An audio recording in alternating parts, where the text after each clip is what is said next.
খবরটা কানে ভেসে আসতেই আপনা আপনি সৃজনের মুখে বিষাক্ত হাসি ফুটে ওঠে। চোখে আগুন জ্বলে ওঠে আর চেহারায় স্পষ্ট রহস্যময় প্রকাশ পায়। ফ্ল্যাশব্যাক ২৪ ঘন্টা অতিবাহিত হওয়ার পরও যখন রিমঝিমের জ্ঞান ফেরে না, তখন সবাই অনেক হতাশ হয়। বিশেষ করে এলিজা শেখ তো সামলানোই যাচ্ছিল না। অতিরিক্ত প্যানিক আর কান্নার কারণে জ্ঞান হারান। সৃজন নিজেও পাথরের ন্যায় হয়ে যায়। বাহিরে কোনো রিঅ্যাকশন না দেখলেও ভিতরে ভিতরে দুমড়ে মুচড়ে যায়। এমন এক জায়গায় দাঁড়িয়ে আছে যেখানে ভেতরের অনুভূতিগুলো, ব্যথাগুলো কেউ দেখতে পারে না। প্রথম ৩-৪ দিন ডিপ্রেশনে ছিল।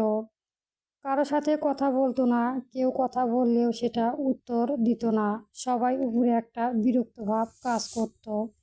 সারাদিনে একটাই কাজ, রিমঝিমের পাশ বসে রিমঝিমের দিকে তাকিয়ে থাকা, রিমঝিমের সেবা করা। প্রথম কয়েকদিন ডিপ্রেশন থাকলেও কয়েকদিন পর ডক্টর অভিষেককে বলা কথাগুলো মনে পড়ে। উনি বলেছেন একটা অ্যাক্সিডেন্ট নয়, ইচ্ছাকৃতভাবে কেউ ধাক্কা দিয়েছে। ব্যাস, এই কথাগুলো সব সময়ের মতো মাথায় ঘুরপাক খেতে শুরু করে। হাসপাতালে বসে থাকলেও ওই দিন থেকে খবরখানা নিতে শুরু করে। জানতে পারে সেই দিন অ্যাক্সিডেন্টের কিছু সময় আগে এরিসের সাথে রিমঝিমের কথা হয়েছিল। আর তার কিছু সময় পরই অ্যাক্সিডেন্টটা হয়। যে গাড়ি দিয়ে অ্যাক্সিডেন্ট হয়েছিল সেই গাড়িটাও এরিসের নামে রেজিস্ট্রেশন করা, অর্থাৎ ওই গাড়িটা এরিসেরই আরেকটি গাড়ি। সব কিছু জানার পর সৃজনের মাথায় আগুন জ্বলে ওঠে।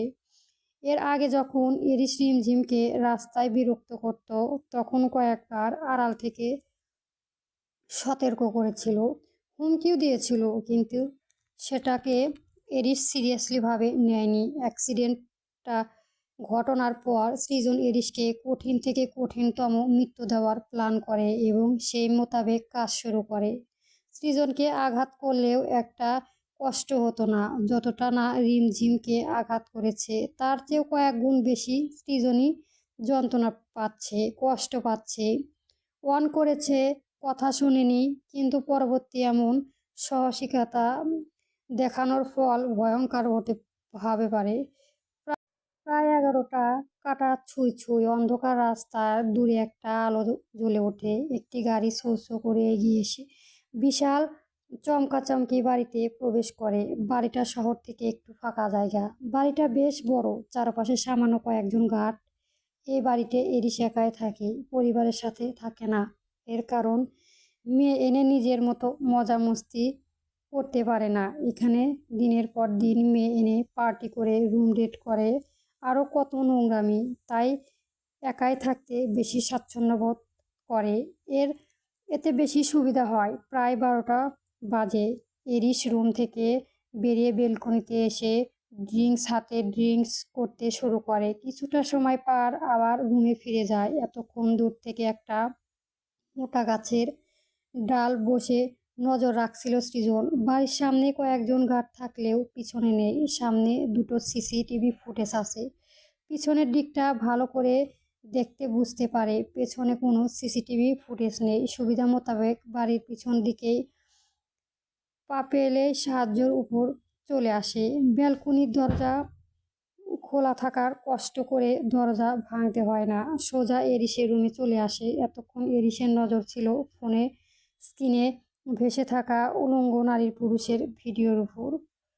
আস্কিমভাবে নিজের সামনে একটা কালো অভয়কে দেখতে পেয়ে তৎক্ষণাৎ বিছানা থেকে উঠে বসে। কিছু বোঝার তার আগেই সে অভয়ন মুখে কিছু স্প্রে করে দেয়। সঙ্গে সঙ্গে জ্ঞান হারিয়ে ধপ করে পড়ে যায়। হাতে থাকা ফোনটা মেঝেতে পড়ে যায়।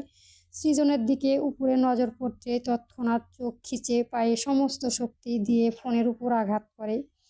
সঙ্গে সঙ্গে ফোনটাও ভেঙে গুঁড়ো গুঁড়ো হয়ে যায়। এরিসের জ্ঞান ফিরতেই নিজের বাধা অবস্থা ঠাও করে। সামনে তাকাতেই দেখে একজন সুঠামদেহের পুরুষ তার দিকে তীক্ষ্ণ দৃষ্টিতে তাকিয়ে আছে। তীক্ষ্ণ বললে ভুল হবে, রাগী দানবের মতো তাকিয়ে আছে, যেন মুহূর্তে তার ভয়মুক্ত করে দিতে চাইছে। আশেপাশে চোখ বুলিয়ে দেখে অন্য কোথাও না, সে নিজেরই রুমে মাঝখানে। কথা বলার চেষ্টা করলেও বুঝতে পারে না মুখের ভেতরে কিছু ঠেস দিয়ে রেখেছে, যার কারণে কথা বলতে চেয়েও পারছে না। তোকে তো আমি প্রথমেই মারতে চেয়েছিলাম, কিন্তু তোকে মারা তো আমার উদ্দেশ্য নয়। তোকে কষ্ট যন্ত্রণা দিয়ে তিলে তিলে মেরে ফেলাই হলো আমার উদ্দেশ্য। দাঁতের উপর দাঁত পিষে বলতে শুরু করে। আতঙ্কিত ঘটনা এরিস ভয় পেয়ে যায়।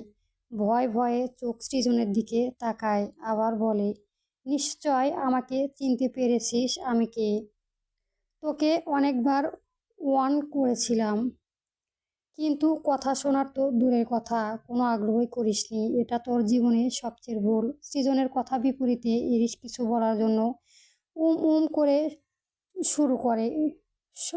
সুজন একটা বাঁকা হাসি দিয়ে তৎক্ষণাৎ হাতে থাকা ধারালো ছুরিটা বুকের পিঠে দুই হাতের পেশিতে চালিয়ে দেয়। সঙ্গে সঙ্গে এরিসের ব্যথা কুঁকড়িয়ে ওঠে। শরীরের উপর কিছু পড়তেই চিংড়ির মাছের মতো লাফাতে শুরু করে। সৃজন একটা ভয়ানক কেমিক্যাল সেই ক্ষতগুলোর উপর ঢেলে দিয়ে, যার কারণে এরিস গলাটা মুরগির মতো চেঁচানো দাপাতে শুরু করে।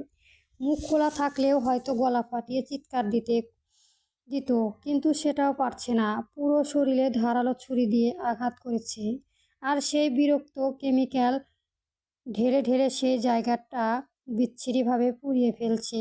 যেই হাত দিয়ে নোংরা কাজ করেছে সেই হাত দুটো শরীর থেকে আলাদা করেছে। যে চোখ দুটো দিয়ে রিমঝিমকে নোংরা চোখে দেখেছে সেই চোখ দুটো কেমিক্যাল দিয়ে পুড়িয়ে দিয়েছে। যে দেহটাকে হারামভাবে তৈরি করেছে সেই দেহটাকে ছুরির আঘাতে ক্ষতবিক্ষত করেছে।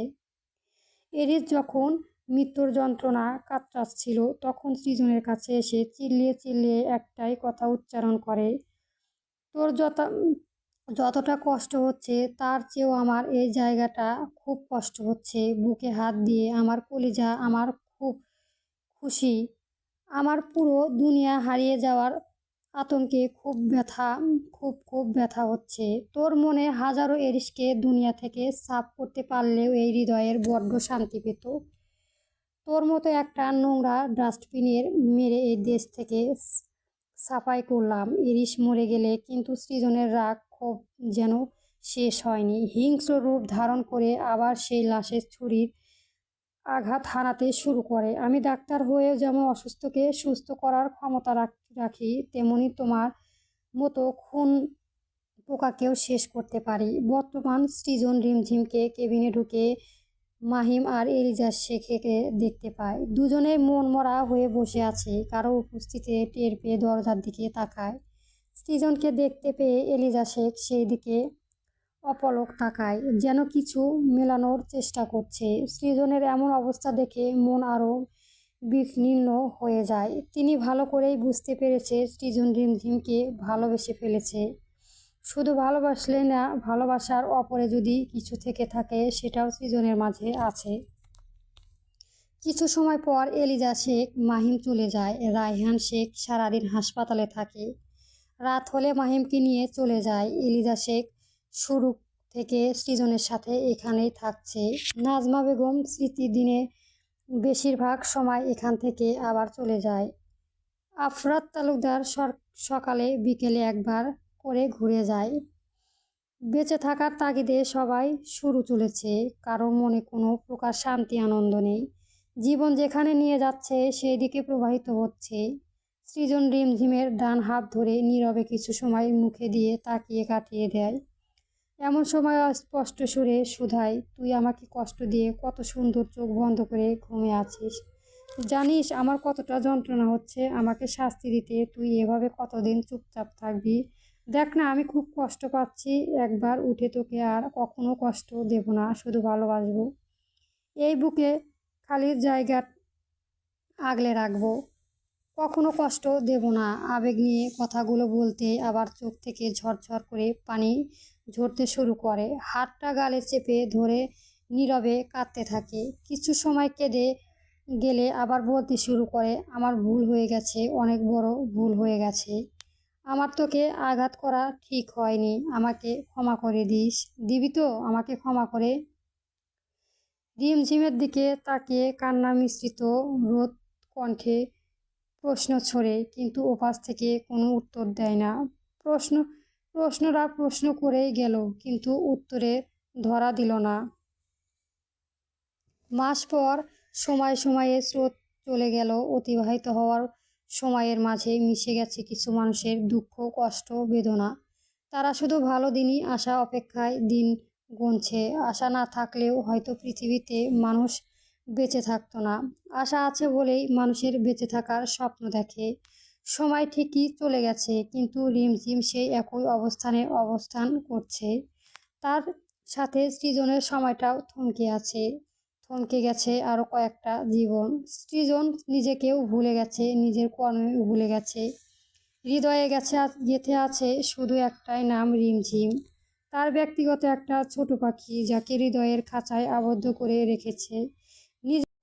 সম্পূর্ণ রিমঝিমের সেবায় নিয়োজিত রেখেছে। হাসপাতালের বেডে পড়ে থাকা নিথর দেহখানা যত্নে আগলে রাখছে সৃজন। এই মুখটাকে দেখলেও সৃজনের খুব ইচ্ছে করে এই যন্ত্রণা পৃথিবীতে বেঁচে থাকার। ইচ্ছে করে এই হাত দুটো ধরেই সারা জীবন কাটিয়ে দেওয়ার।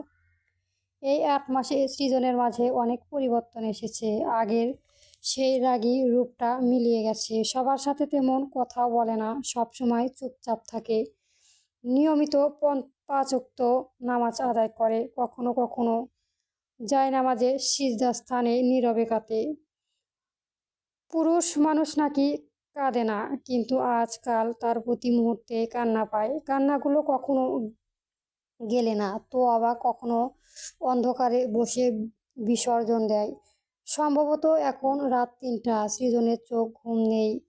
বাহিরে ঠান্ডা হাওয়া শরীর ছোঁয়াতে হাসপাতাল থেকে বেরিয়ে আসে। হাসপাতালে একটা সাইডে বাগানের কাছে দোলনায় বসে। তার সাইডে একটা নিভু নিভু ল্যাম্প পোস্ট আছে।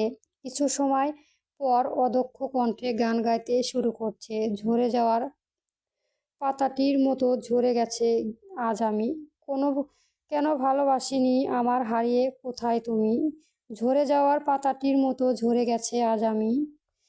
কেন ভালোবাসিনি আমায় হারিয়ে কোথায় তুমি? একলা পথিক হয়ে হেঁটে চলেছি একা। আকাশ প্রাণে শুধু তাকিয়ে থাকি, খুঁজে পাই না তোমার দেখা। একলা পথে পাথিক হয়ে হেঁটে চলেছি একা। আকাশ প্রাণে শুধু তাকিয়ে থাকি, খুঁজে পাই না তোমার দেখা। ঝরে যাওয়ার পাতাটির মতো ঝরে গেছি আজ আমি। কোনো ভালোবাসি আমায় হারিয়ে কোথায় তুমি? ঝরে যাওয়ার পাতাটির মতো ঝরে গেছো আজ আমি। কেন ভালোবাসি আমায় হারিয়ে কোথায় তুমি? জানি না কি অভিমানে আমায় ফেলে গেছো, আমার যত্ন স্বপ্ন ছিল এভাবে ভেঙে দিলে। জানি না কি অভিমান আমায় ফেলে গেলে, আমার যত স্বপ্ন ছিল এভাবে ভেঙে দিলে। ঝরে যাওয়ার পাতাটির মতো ঝরে গেছে আমি। কেন ভালোবাসি আমায় হারিয়ে কোথায় তুমি? আগে ফজরের আজান হয়েছে। সৃজন হাসপাতাল থেকে বেরিয়ে পাশে মসজিদে আসে।